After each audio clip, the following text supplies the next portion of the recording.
Debbie Randall was born on August 21, 1962 in the American city of Marietta, Georgia. Her parents had two older brothers, but after the birth of the girl they decided not to have any more children. The father continued to be involved in the children's lives, and a few years later their mother married another man. The five of them lived in a small apartment building in a quiet area near a military base. Debbie was an ordinary, cheerful child. She loved spending time with friends outside and playing basketball with them. The girl also adored dolls. She had a large collection at home, and she constantly played with them. When Debbie was about 10 years old, she had dinner with her family, after which her mother decided to send the girl to the laundry. Mom usually assigned Debbie to watch the clothes while they were washed, and someone older would help her carry the clothes to and from the laundry room. The laundry was located just a few hundred meters from their house, literally across the street, so the mother was not worried about her daughter's safety.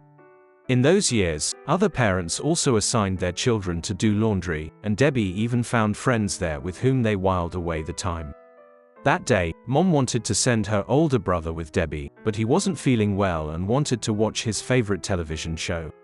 So the woman asked her husband to take the clothes to the laundry room, and Debbie went with him, grabbing a package of laundry detergent. The stepfather brought the things, loaded them into two machines and left, and the girl remained to wait for the washing to finish. After that, she had to go home and ask someone to pick up the washed clothes, since she could not carry them herself. Some time later, her mother noticed that Debbie still had not returned, although the laundry should have been finished.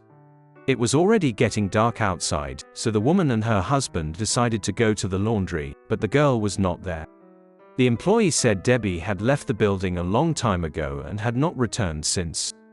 The worried mother began to walk around the nearby streets and soon, together with her husband, noticed something strange. A few tens of meters from the laundry in the parking lot next to one of the cars, washing powder was scattered. Considering that it was Debbie who was carrying the box with this product, the mother immediately thought that these were her traces. They continued to search the parking lot and the area around it, but there were no other traces of the girl. They were joined by several neighbors who knew the family well and volunteered to help with the search, but this did not bring any results. Debbie's mother decided to go to the police. The first thing officers did was look at the area of the parking lot where the powder was spilled, and just a few centimeters from the parked car, officers noticed several small fingerprints on the door. They looked fresh and were positioned well below the handle, which was odd. Officers believed that at this location an unknown assailant may have grabbed the girl and at some point touched the car. They took these prints and handed them over to experts, and also began searching for the owner of the car. However, the prints did not belong to the owner. Having found no other clues, the police began searching the area, while simultaneously trying to find witnesses. The laundry employee said that she did not notice anything suspicious. Debbie was sitting and waiting for the wash to finish, after which she took her pack of powder and left the building. Most likely, she went home to call someone to pick up her things. Soon the police found another witness. The story instantly changed the course of this matter. 12-year-old Sandra and her friend went to the same laundry, helping her carry things. Suddenly they saw a man grab a girl in the middle of the street and drag her into his car, parked not far from the laundry. The girl screamed and tried to escape, but he slammed the door behind her, got behind the wheel and drove away. The man almost ran over Sandra and her friend. One of the girls started screaming after him, but the man disappeared at high speed. With all this, Sandra did not then think that she had witnessed a kidnapping. She believed that this man was the girl's father or another relative who took her home, and she wanted to walk longer. For this reason, Sandra did not tell adults about what happened and did not contact the police. Now, when she learned that the girl had been kidnapped, she provided the investigators with the first valuable information. Based on her description, the perpetrator took the girl away in a dark pickup truck from 1957, according to the description. She described the man himself as young white with thick dark hair. He was wearing a white t-shirt, jeans and black work boots. Another girl who lived in the same house as Debbie also told her stories. She stood in front of the door of her apartment. At some point a dark pickup truck drove past the house. It seemed to the girl that her uncle was driving, but when the driver slowed down right in front of her and looked at the girl, she realized that she was mistaken. She said the man had medium-length dark hair and provided investigators with several other features of his appearance. Soon the police found another witness. A man who lived near Debbie's house went to the hospital to check on his wife. At some point, a dark pickup truck, presumably from Dodge, almost drove into him, after which he drove on in violation of the rules. The driver was a man about 30 years old with dark hair. But most importantly, the witness also saw a girl in his car. It seemed to the man that she was trying to escape, and the driver was holding her with one hand. Thus, the police were left with absolutely no doubt that Debbie had been abducted. They sent information about the suspect's car to all patrol officers, and police artists made a portrait of him based on eyewitness testimony. While some officers searched for the car, others launched a massive search for Debbie. Every day more and more volunteers joined them, as well as police from neighboring cities. In total, about 4,000 people were involved in the search operation, which became a record not only for the city, but for the entire state. Investigators also checked various people who knew Debbie. They looked into male neighbors, the girl's stepfather and the girl's father, but they were all ruled out as suspects. Her father, who lived in the same city, learned about his daughter's disappearance while at work and immediately rushed to participate in the search. Detectives checked previously convicted criminals who lived within a radius of several kilometers from Debbie's house, but even here they were unable to find suitable suspects. Large-scale searches continued for more than 3 days. This continued until January 29th. On this day, several students joined the search groups and were sent to inspect the forest. After almost 5 hours, one of them suddenly noticed footprints on the ground that led from the path into the depths of the forest, as if something had been dragged there. He immediately called the police. The officers quickly realized that this was Debbie Randall. She was wearing the same clothes that the girl's mother had described on the day of the abduction, a lavender dress and a dark blue zip-up jacket with a hood. However, her shoes were missing, she was wearing socks, but her lavender boots were nowhere to be found. She was given the shoes for Christmas just a few weeks before her disappearance. The body was handed over to medical examiners, who determined the cause of death was asphyxiation. The victim was also subjected to brutal violence. A dark hair was found on her body, which presumably belonged to the killer. Given that DNA testing was not yet used in those years, there was little that experts could do with this evidence. The knowledge they had was enough to come to the conclusion that it belonged to a man between 18 and 30 years old. The girl's clothes were also covered in dirt, and with no other evidence, detectives decided to try to examine them. They invited a geologist, who, together with criminologists, determined that part of this mud was a special type of clay, which was mined less than 20 kilometers from their city. The geologist was able to confirm that this is exactly the same unique clay that is not found anywhere else nearby. Other mud stains, different from the first, were left by a different type of clay, which was mined by a local company just 5 kilometers from where the body was found. Based on this information, detectives concluded that the perpetrator did not kill the victim immediately. Before that, he took her to remote places where this clay was found. Most likely, he first traveled with her outside the city, where he subjected her to violence. Then he came to the place where the second type of clay was mined, killed her and took her to that forest, dragged the body behind the trees and threw it there. This version was supported not only by traces of clay, but also by the fact that, according to criminologists, the girl was already dead when she was brought into that forest. If a criminal had committed a murder there, there would have been signs of a struggle around the area. In addition, marks on the ground from the path deep into the trees indicated that the victim was no longer showing signs of life. The clay mining sites were quite remote and difficult to access, so detectives assumed that the killer could have worked there. They contacted the companies involved in mining, and they confirmed this version. It was difficult to imagine that a person unfamiliar with this area could take a kidnapped girl there. Even the workers themselves sometimes had difficulty finding their way around these huge deposits of clay. Police checked employees of both companies, trying to find a man or his car that matched the description, but this led to nothing. They also had fingerprints left on the car a few centimeters from the abduction site, and they compared them with the fingerprints of the suspects, but this did not bring any results.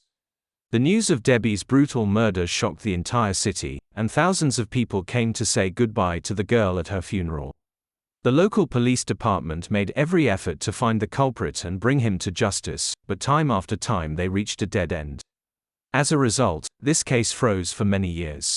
Detectives continued to work on it, testing dozens of suspects but were unable to establish their involvement.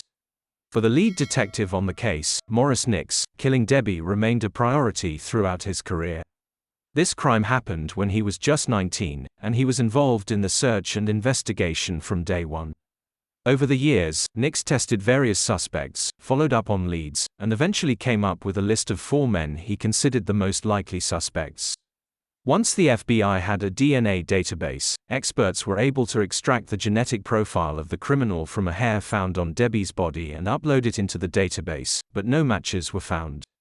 This indicated that the killer either had never been prosecuted for other serious crimes, or this occurred before DNA samples began to be collected from such people.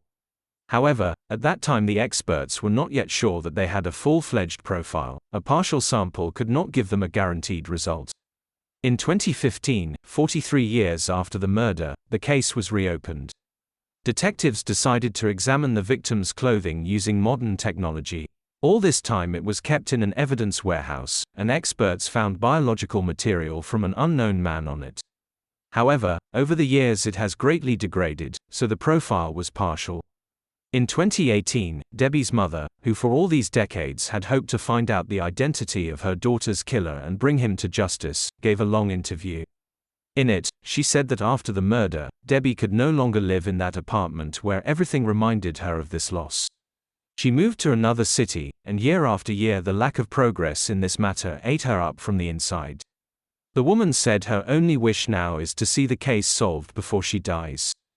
Unfortunately, this was not destined to come true. A few weeks after the interview, she died of cancer at the age of 78 and was buried next to her daughter. Sandra, who witnessed the abduction as a 12-year-old girl, also gave an interview. She said that all these years she never stopped blaming herself. According to Sandra, she could have stopped the criminal and prevented this kidnapping, even if she had to take Debbie's place and die in her place.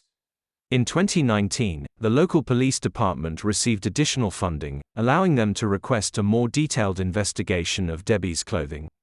This time, experts were able to extract a full DNA sample of the criminal from her, but it was still not in the FBI database. The victim's father was also interviewed, in which he said that in all these decades not a day passed when he did not think about Debbie.